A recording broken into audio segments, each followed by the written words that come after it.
Hi, it's Dwyer, gamblersadvisory.com, dwyervip.com.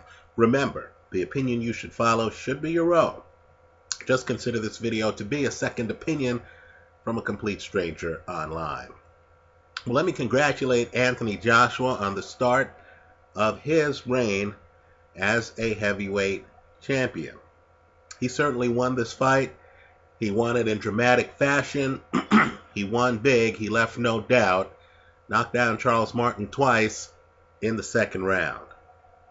But, and there's a but, I know a lot of people are very happy. The crowd can only be described as electric. I know this feels like a coronation. An Olympic gold medalist, right? Reaching the height of his career, fulfilling the promise, becoming heavyweight champion, and doing so by multiple knockdown. Okay, excellent. In fact, since Charles Martin didn't beat the count, this is actually a knockout. But here online, with the boxing hardcore, right? The crowd here on this site, for example, we often talk about the importance of being able to lead with power shots. Right? That really is foundational if you're going to be an elite heavyweight. Let's give the guys at the top credit. They understand that you don't want to leave your opponent an opportunity to counter you. If you're going to inflict damage, if you have the opportunity to do so in the first punch, that's what you need to do. Especially when you're facing a counter puncher like Anthony Joshua. Right now here, Charles Martin doesn't do that. In fact, before I go further, let me say something else. We also know here, and we discuss it, that elite fighters can't have tells. Right? They can't give you clues on how to beat them. In the ring, I shouldn't be able to look at a fighter and then say, okay, he's moving this way, so I know he's about to do this. I have an opportunity to throw a counter. Right? If you're an elite fighter, you shouldn't have tells. Everything should be unexpected. I should be looking at you and be uncertain about what you're going to do. Now, that didn't happen here, right? Charles Martin didn't lead with power shots, right? Instead, Martin, a southpaw, right, is throwing a jab first, and he has his dominant hand, his left hand, too low. I'm just telling people, these are B-level mistakes. Don't expect mistakes like that from fighters like Tyson Fury, Vladimir Klitschko. Right? Martin's level of game in this fight was far beneath what, let's say, a Tyson Fury would do. So what you have are two nice-looking knockdowns in the second round. Folks, they're both off counters. Both times. Charles Martin throws a lazy jab, which is a crime if you know what you're doing in the ring. Right? Because you don't want to stick a hand out and have that hand lingering and be like this. Think about how ridiculous that is. Right? I'm going to throw a jab. It's not even a stiff jab. It's just a jab to touch the other guy because I can't lead with accurate power shots. So I'm going to throw a lazy jab, right? And while I'm like this, hoping to get the balance so I could throw my dominant hand, I'm going to leave myself wide open to a straight right hand. Let me tell you, that's what happened twice. Charles Martin hits the canvas twice. All Joshua is doing is making a decision that, okay, I'm going to take the jab, or I'm going to have him throw a jab and risk taking it. In other words, he'll throw the jab, I'll pivot a little bit, then I'm going to have a split second to get off a straight right hand before he can do anything. That's all Joshua does. Right, Charles Martin? It's really a technique thing, isn't it? Charles Martin's unprepared for a big opponent staying in the pocket, countering him with a straight right hand. At this point, you really need to question the opponents who have faced Charles Martin up to this point. Right? So, Charles Martin, in a post-fight interview, seconds out, Radio Raheem, excellent interviewer, Charles Martin actually tells him that he doesn't even see the first right hand. When he gets off the canvas after the first knockdown, Martin tells Radio Raheem he doesn't see the second right hand. Folks, that's a gaping hole in his game.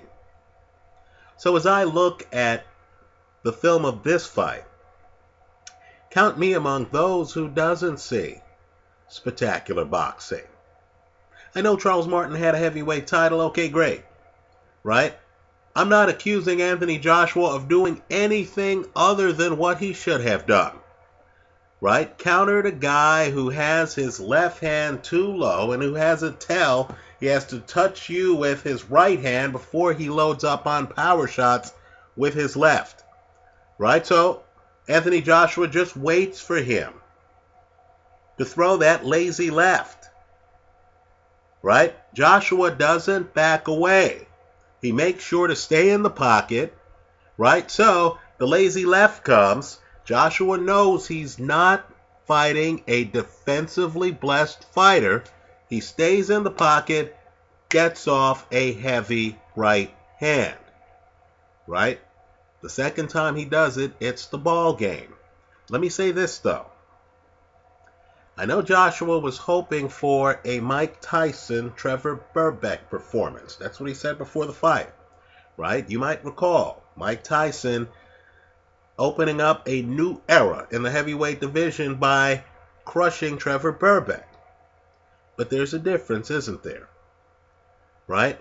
Even the second time Charles Martin goes down, the second time, when presumably he's tasted the power so much that it's game over for him. I'm here to tell you that he hits the canvas and he has a smile on his face. He looks completely conscious to me. Now, I'll give Charles Martin credit. Charles Martin is not claiming any chicanery. The ref did a great job in counting out the count. Right? My point to you, though, is Anthony Joshua's punching power, to me, looked much more impressive. Again, a fight where White looked like he'd been hit by a car at the end of the fight than it did here, where Charles Martin looks embarrassed on the canvas. He doesn't look out of it on the canvas. You get the feeling that what stopped Charles Martin from beating the count was Charles Martin's miscount of the count. Right? He's looking at the referee. He's fully engaged. Right? The ref is counting. The ref's looking outside the ring, making sure he's in sync with the person by the ring, keeping the count. Right? And Charles Martin, and this happens. I have no doubt Charles Martin's a little bit confused. Right? You go down, you say, okay, I have 10 seconds to get up. And then fighters sometimes, Malik Scott against Derek Chisora, will literally think that they can get up as the ref says 10. Right? Let's just say Charles Martin at the end of this fight is in much better shape. And I can't emphasize that enough. Much better shape than Trevor Burbeck was at the end of the Mike Tyson fight. You might recall Burbeck trying to get up. but he had been hit so hard he couldn't stay up. He tries to get up, he falls back down. Right? He looked like Zab Judah looked against Costa Zoo. In other words, this is the guy who wants to look tough. Right? He's been, hit. So he wants to get up, and then his body says to him, hey, player, not so fast. Hey, you might not need 10 seconds. I need 10 seconds. Right? Here, it's different. Right? Charles Martin is embarrassed. He's on the canvas. He's laughing. This is after he's knocked down the second time.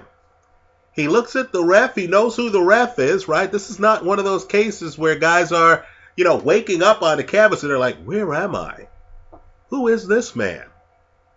Why is he holding up fingers, right? No. Charles Martin knows he's in the UK. He hits the canvas. Folks, he's not even out on the canvas. He never blacks out. He smiles when he hits the canvas. He looks at the ref. It's like, okay, I've been sloppy here at the start of this fight, right? Then he hears the ref counting, and then he makes the mistake Malik Scott made, right? He thinks, okay, you know what?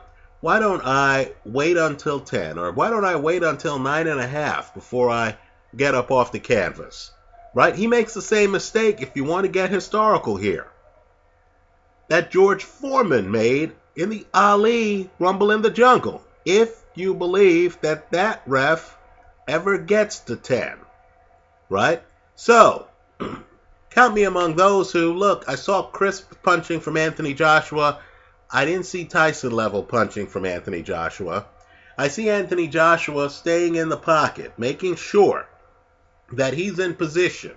So when Charles Martin gives away his tell, doesn't lead with power shots, doesn't lead with a straight left hand, instead insists on touching him with his right so he has his balance right before he throws his big left, I'll give Joshua credit on staying in the pocket long enough to say, okay, now's the time. Right? He knows he has a window there between when Martin touches him with the right. Joshua knows he has a window to get off a straight right hand against a southpaw. I give Joshua all the credit on that. He won the fight, no question. I have no sour grapes. The hedge held here. You got the knockout win. Right? You got Anthony Joshua by KO. Gamblers were taken care of. But please, when you leave comments in the comment section to this video, please don't tell me that this fight proves that Anthony Joshua, A, fought an elite heavyweight, B, showed elite heavyweight skills, C, did enough here to convince any of us that he would beat Povetkin, Vladimir Klitschko, Tyson Fury. Right? I did not see that in this fight. Right? Kudos to Joshua, Olympic gold medalist, unbeaten heavyweight champion. Right? The questions remain. I'm reading reports of the fight here online, and they're saying, oh, when Charles Martin got off the canvas, Anthony Joshua went and hunted him down and closed the show. Folks, if you want to see a fighter get hunted down, look at Mike Tyson against Marvis Frazier. That's hunting down an opponent. This is just the guy knowing, okay, he's open to a straight right hand. He needs to touch me with his right before he throws his power left. That gives me a second to get off a counter. Right? This is just a case of a guy being strategic. Right? Kudos to Anthony Joshua. Let's just say the work he did here wasn't mind-blowing. What's the punch of this fight that has you thinking, my God, Joshua is skilled? Please don't tell me Joshua showed a lot of foot speed in this fight. Didn't happen. Don't tell me Joshua showed a stiff jab in this fight. Didn't happen. Don't tell me that Charles Martin looked all marked up and stuff like that. You know what? At the end of the fight, Charles Martin completely lucid. Completely lucid. Gives interviews. Knows what happened in the fight. Talks about being dazed. Right? Not out of it. right? Even when he goes down the last time, he doesn't stumble back to the canvas. Rather, he makes a miscalculation on the count, so he doesn't beat the count, right? Anthony Joshua has a share of the heavyweight title. I don't mean to sound like a hater, but let's not call every heavyweight fight an example of elite heavyweight dominance. This was a title fight, but the boxing skills in it aren't exactly on a level of, let's say, the great fights you've seen, right? The questions remain about Anthony Joshua. Keep in mind, too, a Tyson Fury is ambidextrous, right? There's a lot more going on. Tyson Fury doesn't leave himself wide open for counters like Charles Martin does, right? Tyson Fury can lead with power shots. Understand what that does in a fight. That means that a fighter like Anthony Joshua with less than, 40 professional rounds of fighting, let's just call it as it is, can't linger around the pocket thinking, I'll take that jab, that weak, lazy jab, so I can land my straight right hand. When you're against a guy who can lead with power shots, you can't think about taking any punches because that first punch might be something fierce, right? Let me say this too. One of my favorite fights, Vladimir Klitschko, Ray Austin. Understand, Vladimir Klitschko in that fight, I'm not even sure if he throws a right hand. He always has a guard up. What happened is he's hitting Ray Austin with a brutal jab, the kind you didn't see in this fight, folks. He's hitting Ray Austin with a brutal left jab. Then he starts hitting Ray Austin with a brutal left hook. He changes the jab into a hook. That fight's here on YouTube, right? Ray Austin doesn't have the luxury of making a decision that Anthony Joshua makes in this fight of, hey, let me linger in the pocket. You know what? Let me just take his pawing left hand here and then load up on my right counter. Understand, if he threw a right hand against Vladimir Klitschko in that fight, Vladimir Klitschko, who has his own cannon of a right hand, would have had his right hand blocking shots. What I want people to do here is look at where Charles Martin's left hand, Martin's a southpaw, where Charles Martin's left hand is on both of the straight right counters that Anthony Joshua threw that dropped Charles Martin, right? Let's just say to get to that point against a Vladimir Klitschko would take a hell of a lot more than 1.5 rounds, right? To get to that point against a Tyson Fury would take a hell of a lot longer than 1.5 rounds. I'm guessing Alexander Povetkin saw this fight, Fury saw this fight, Klitschko saw this fight. I consider those guys the elites at heavyweight, and they must have been asking themselves, what the hell is Charles Martin doing? Anyway, that's how I see it. Let me hear from you. And don't get me wrong.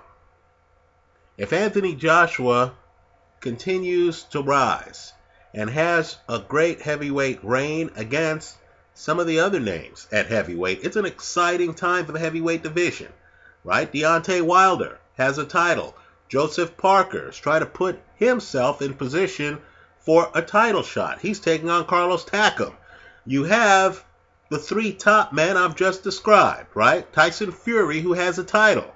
Vladimir Klitschko, who wants the title back. Alexander Povetkin, who, like Joshua, won an Olympic gold medal and who held a heavyweight title himself, right? So I'd like nothing better than to see Anthony Joshua in big fights. I'd like nothing better than to watch heavyweight title fights where I'm thinking, this is some high-level boxing. All right, this fight, these guys are doing some high-level things, right? Wow, this Joshua is showing me a lot of tools in this fight. Right? Let's just say I'm still waiting for that fight. I didn't get it in this one. That's how I see it. Let me hear from you. Leave your comments for me here online. Visit us at gamblersadvisory.com. Thanks for stopping by.